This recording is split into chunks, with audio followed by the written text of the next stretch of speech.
Bookseller Crow on the box. Tales from an empty bookshop.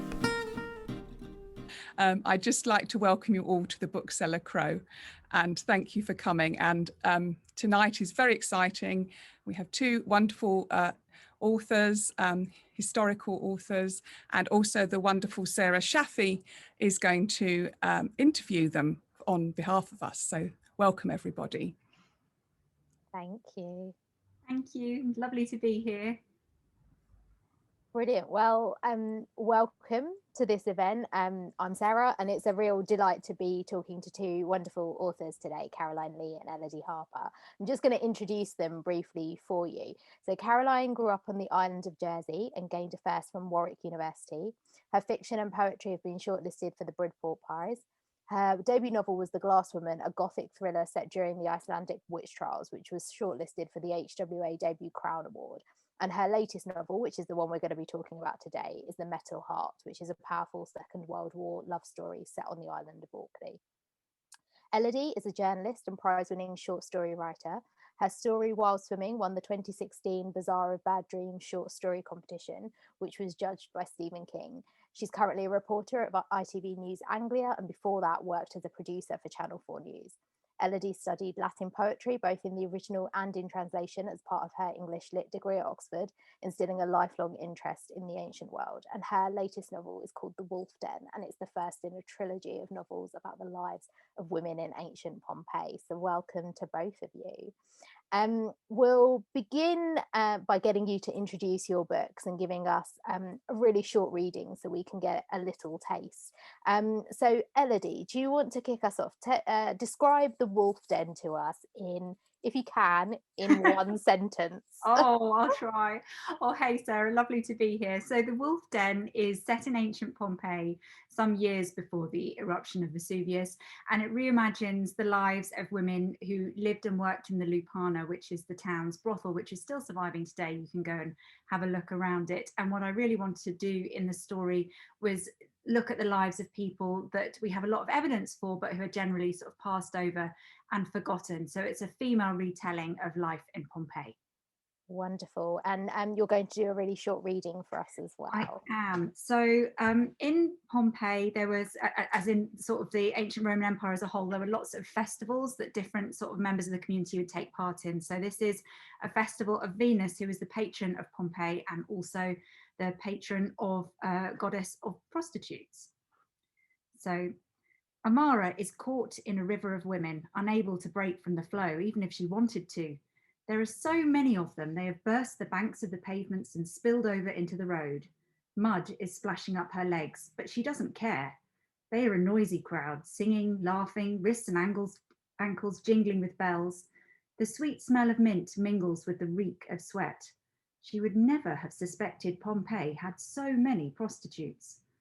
Out of sight at the front of the procession, musicians blow their shrill pipes and her blood pulses to its beat. She squeezes Dido's fingers. The kohl she drew around her friend's dark brown eyes has smudged a little, but that only makes them look wider. Neither have watched the Vinalia before, still less taken part. The April Festival of Whores and Wine is hardly an event a respectable girl would attend, or even try to glimpse from the window. Plenty of others are watching, though. People stand bunched together outside shop fronts or hang out of balconies to see the women pass. Men loiter at the edges of the procession, drinking and shouting, vying for a chance to grab a kiss, or maybe more. Amara knows Felix, Thrasso and Gallus will be weaving through the crowds, keeping watch even when she cannot see them. After all, the women aren't just here to celebrate, but to sell. Everything in Pompeii turns to making a profit. Keep up, Victoria yells, looking over at her shoulder. She is almost naked and has dressed her hair in myrtle, Venus's own flowers. Amara knows how much this day means to Victoria. To spend your life classed as infamia, unable, even if you win your freedom, to rub off the taint, is a shame that can eat into your bones if you let it. But the Vinalia upends the usual order. Today, they own the streets. Nobody can deny the whore's importance to Pompeii's most powerful patron. Wonderful, thank you. And there's a few things that I want to pick up on from what you said in your intro, which we'll come back to in a moment. So Caroline, over to you. Tell us about The Metal Heart in a sentence, please. Oh, you're on mute. Sorry, I was muted. It's going to have to be a really long sentence. So The Metal Heart is inspired by a true story, which I fictionalized, set in World War II in Orkney, and Constance, who've isolated themselves on a small island in Orkney, and then 500 Italian prisoners of war are imprisoned on the island, and they build a chapel from war wreckage, and it's kind of the start of a love story as well. That was a really long sentence. That's all right. I didn't specify the length of the sentence, so that's completely fine. And have you got a short reading you can do for us? Yes, I can read from the opening. So it's a prologue, so takes place it's the events in the prologue take place kind of much later on in the story, but I'll just read from this part. Because The girls we can home, cut it. Orkney, Yes. September 1942.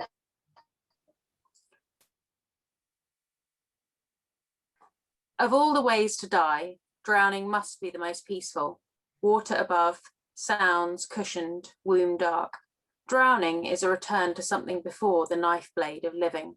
It is the death we would choose if the choice was ours to make. It's the death we would choose for others too, if we loved them enough. The sea is cold, filling our noses when we surface. We dive back beneath the water to tug the foot free. Everything is blurred as the waves crash into the barriers. We clutch each other, kick, watching the pale body drift back and forth with each tidal tug. Above the waves, the storm churns. People on land will be smothering their lights, shutting out the lashing rain, the threat from passing planes and unseen monsters. They will believe the storeworm is in a fury. The body is silent now, motionless, apart from the movement of the waves. Our lungs burn. Moments ago, scrabbling nails had clawed at us and fingers had reached for our hands. A fierce, desperate tug, a final watery shriek. Then sudden stillness, the eyes fixed open, as if the body were alive and breathing brine like some creature of myth. We help each other from the water, both sobbing, and then we work to get the body from the sea, to free the clothing where it is snagged on the rocks. We dive in again and again. Our lungs ache, our muscles shudder, our hands grow numb, and our fingers slip from the body's slick skin. Finally, it comes free. We drag it upwards onto the barrier that the prisoners built. We'd watch them laying down stone, unspooling barbed wire, changing the shape of our island, and bringing chaos to our doorstep. Wonderful, thank you very much. So as we've heard, your books both take inspiration from what I think is fair to say from very well-known historical periods, although lesser known kind of occurrences or places within those periods. And I wanted you both to talk a little bit about how much you knew about the specific events or places that you've used for your stories and what sparked the ideas. So Caroline, did you know about this cathedral that was built on Orkney before? How did you find out about it? And was it something where you had the story of these sisters in mind and then you got the setting, or was it that you found out about this cathedral building and then you came to the story that you've told? So the idea came to me initially as a wartime love story that was what I wanted to write, and the way that two sisters are kind of torn apart by the forces of the Second World War in particular. And it was actually through research that I sort of discovered the chapel, and it was at that point that it stopped being just one of the stories that I thought about writing, and the entire kind of became alive. It's such an incredibly sort of inspirational chapel, and much like Elodie's sort of parts of Elodie's fantastic story, you can look up pictures on, and I think that was the key for the story for me, was writing something that was written kind of that was created out of a time of darkness, but was something much more hopeful. Wonderful. And Elodie, I think a lot of us know what happened to Pompeii, but in reading your book, I sort of realized that I didn't really know anything about what life was like in Pompeii before it was, you know, everybody was this huge disaster and everybody died.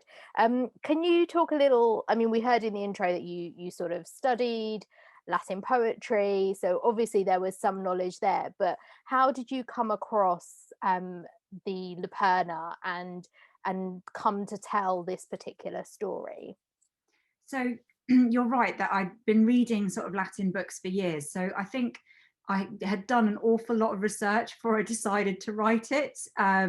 So, you know, just sort of the literature from the period is so evocative of how people thought and behaved. And, you know, the texts, some of them are quite famous. So I had read that and I knew I wanted to write about the ancient world and sort of trying to think about what I might have to say about it. You know, I do feel like there's amazing books about ancient Rome, but it does tend to be sort of emperors, empresses, and sort of senators in togas doing sort of really important events, and not so much about ordinary women or enslaved people, and really thinking about what life in Rome looked like from their point of view.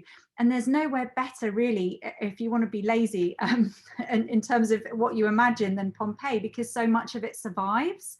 So you can literally walk down the street, you can wander into a bar, you know, the marble countertops survive, you know, there are sunken places where there are dishes, there's the paintings on the walls, there's the graffiti, the floors. You can, you know, if you were from Pompeii from 2000 years ago and like dumped onto the modern site, you would be able to navigate your way around and recognize stuff, even though, you know, it's ruined.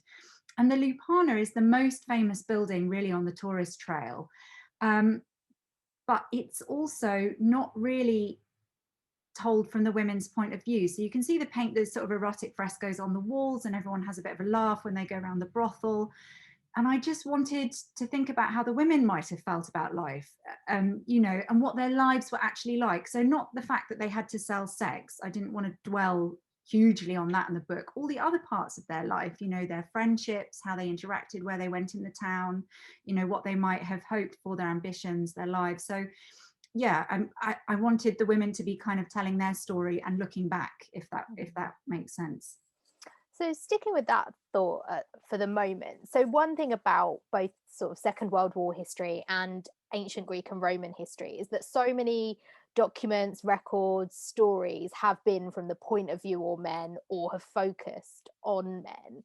And Elodie, let's stay with you for now. Can you talk about how or if that affected your research into this period, or was it quite freeing because you could say, well, actually, I am just going to imagine this totally and not worry too much about what the men at the time were saying or doing? Yeah, I did find it quite liberating to just sort of take a fresh view. I read a book called Invisible Romans by Robert Knapp. It's a non-fiction. And it had this really fascinating chapter about what life might have been like for enslaved people, and of trying to get back into their perspective, how they might have looked at the world, because most of the texts are written about people who were enslaved, but not actually from their point of view. And so this scholar had kind of gone back and looked at documents that gave us some clue of what people might have been feeling. And so I felt similarly to take that kind of approach with the women, obviously not as a scholar, I wasn't like pouring in libraries for years, but you know, looking at the graffiti in the brothel, the fact that one woman there in particular is sort of quite boastful about herself, and some of that they make jokes on the wall. They call one of the clients Mr. Garlic Farticus, which is just like a bit ridiculous. So just, and a lot of the graffiti is very light of touch. It's quite funny. Some of it's very poignant as well, because obviously life was very hard too. But yeah, in terms of the research, it was really sort of looking at the life and the objects and then using my imagination to think about the sort of fundamental human emotions that people have in any era, really. You know, so thinking of the women in the brothel in particular, you still want better for yourself. You want to be happy, you want to have fun, you want to have friends, to have relationships. And so then sort of putting those needs and feelings into the time. So, you know, being careful not to give them expectations that would not have been true of the time. You know, they couldn't be a bunch of feminists wanting to smash the patriarchy, but they could be women who wanted to be free and have agency, because that's you know, what everyone has wanted for forever. So yeah, that's kind of how I went about it, and it was quite nice to write about something so famous but from a viewpoint that, as far as I'm aware of, has not been written from before. And Caroline, what about you? I mean, the Second World War is so well documented, and even now so many new sort of films and TV shows and books are still being written about the period, but they do often still focus on the men. So for you, did you do lots of research and lots of reading around kind of the experiences of the prisoners of war on Orkney and kind of how the community felt about it, and then did you put it to one side to write your story, or how sort of heavily informed were you by what is out there already? That's pretty much exactly what I did. I kind of I researched it as widely as I could before I started, and I think to give myself a you know, not just a flavour of the time and the attitudes, but as much of an idea as I could possibly have about you know, the perspective of these prisoners and what they might have felt, even though there isn't kind of actual documentation necessarily from their point of view, or certainly not much aside from a few letters. And I read some books that had been written about the building of the chapel, and there's an awful lot of really good non-fiction around that. And I also read things about kind of more domestic experiences of war in terms of books on the Blitz and kind of that sort of home front experience.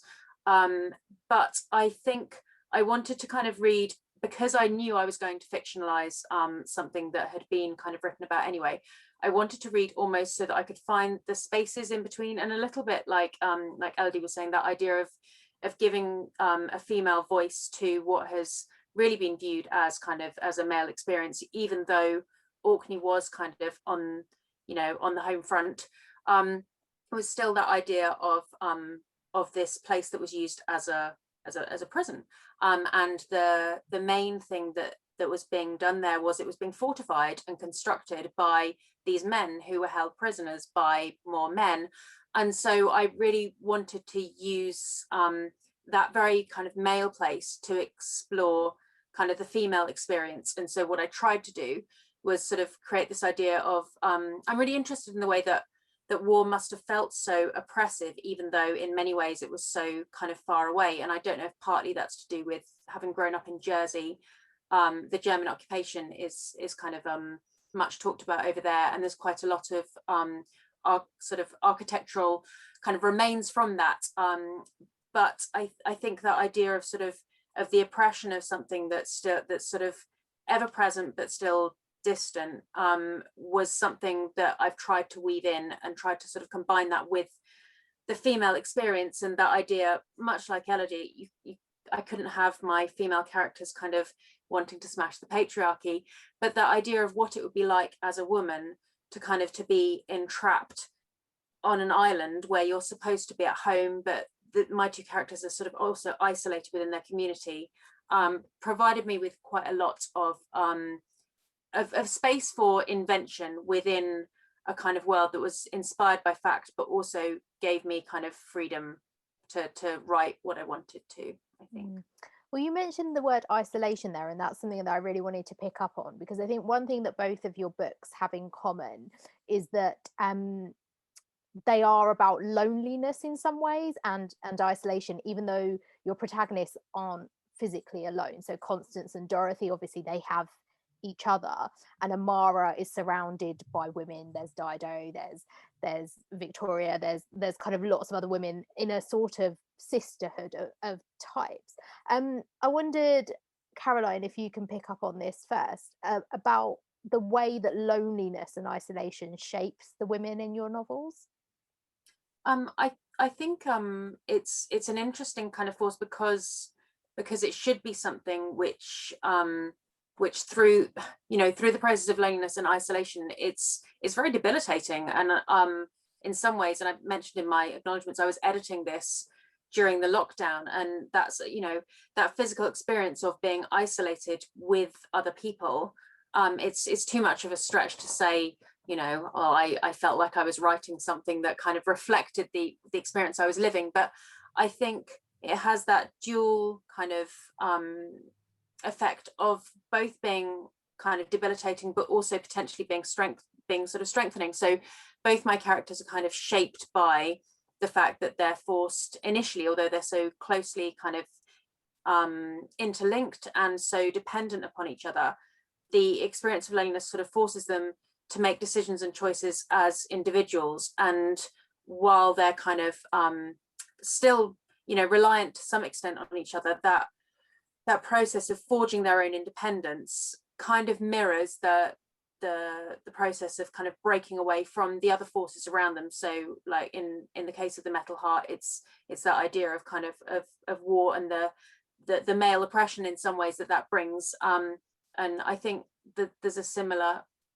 kind of thing possibly going on in the Wolf Den in terms of the way that the characters are strengthened, but I'm sure Elodie will be able to talk about that much better than I will.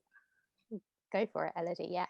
Okay, well, yeah, I mean, I absolutely love Caroline's book, I think I should say. And, you know, she's got two sisters who live in close proximity, but very different people and going through very different sort of emotional journeys. And I guess, you know, that is similar in the Wolf Den, in that you've got these 5 women in this very small confined space, and they have enormous camaraderie, they have a laugh together, they love one another, they support each other. There is rivalry and bitchiness as well, because, you know, obviously it's quite a stressful situation to be in.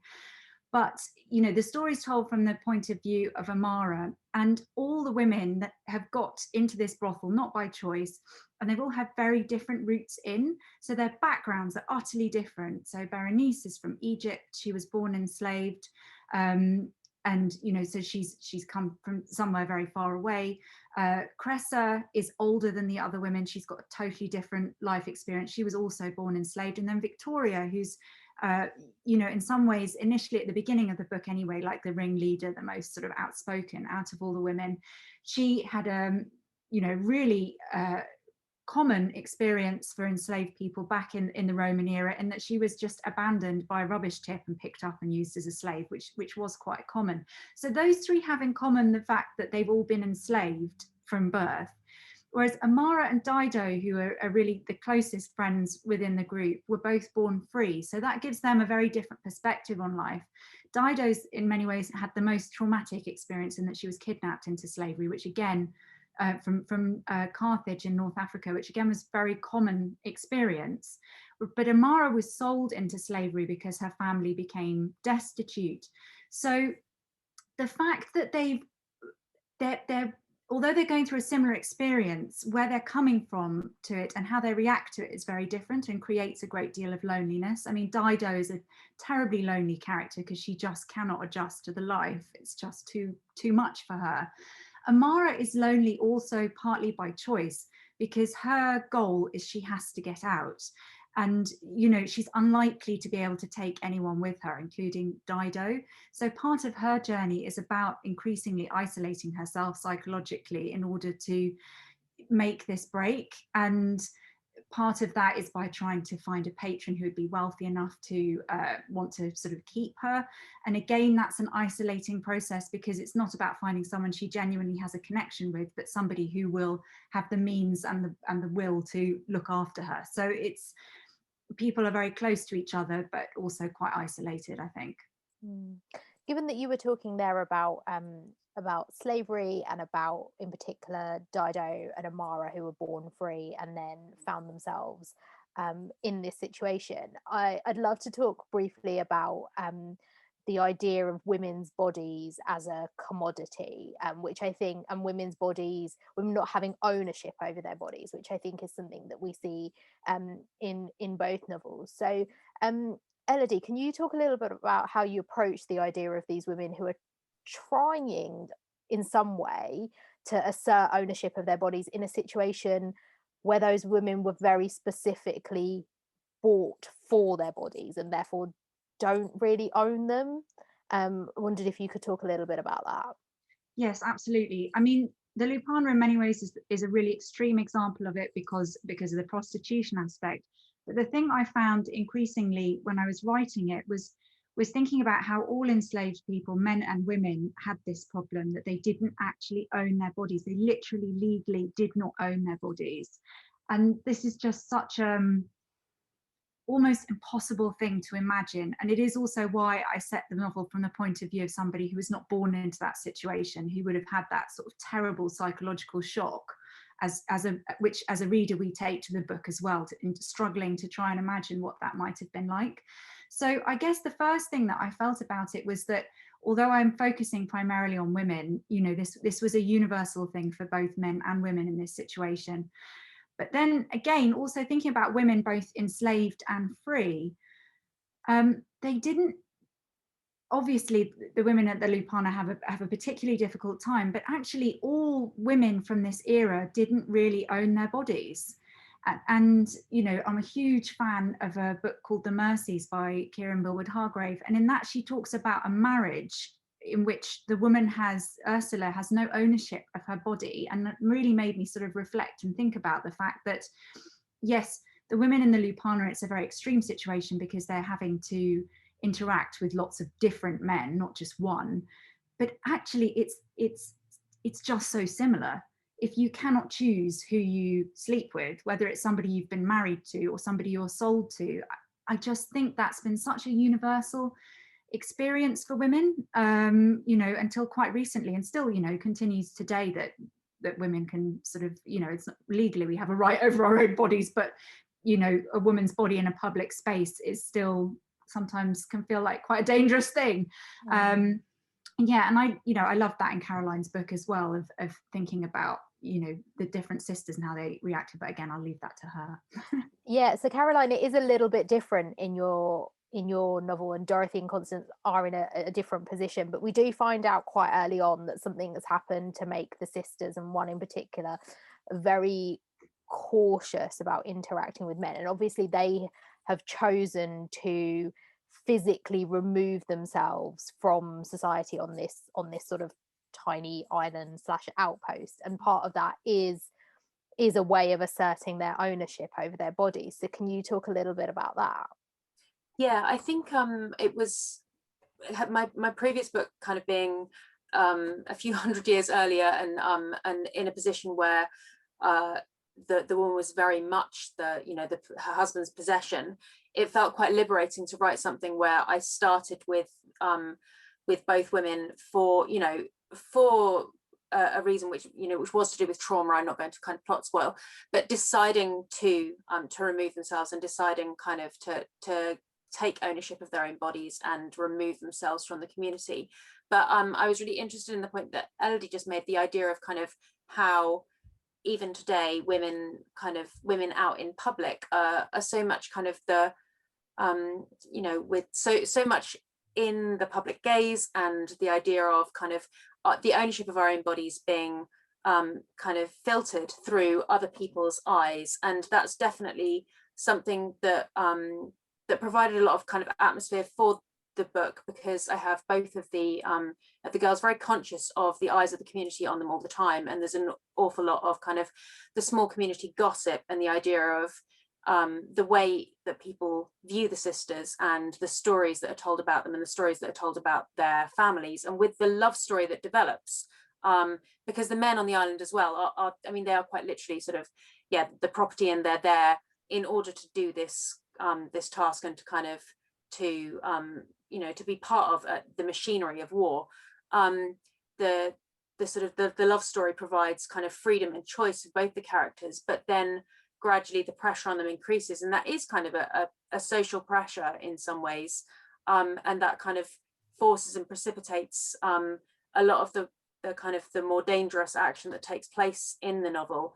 And I think it's amazing, looking at books that take place so far apart, how there are so many points of commonality in terms of this idea of a community that's putting so much pressure on women, and looking at sort of taking possession of their bodies. And it's amazing that in some ways so much has changed, but at the same time so little. As you were both talking, I was thinking it is, the circumstances might often be different now, but yes, in public spaces, women's bodies are still policed or commented on or judged, and that is something that hasn't changed in books that are set thousands of years apart, really. So it is really interesting. we're almost at the end of our time together. So I just wanted to ask as my final question, what role you think fiction has to play in sort of expanding and almost rewriting our view of history and historical events. So Caroline, do you want to take that one first? It's such a kind of I think it's a difficult question to answer well, partly because I think it depends on maybe deeply held attitudes of the reader, which I feel like maybe I'm unable to change, in that there's so much kind of there's such a kind of a rich fount of information and knowledge out there in nonfiction, that I feel like if you're the sort of reader who wants to read nonfiction and you pick up The Metal Heart, you might walk away disappointed and cross because it's fiction.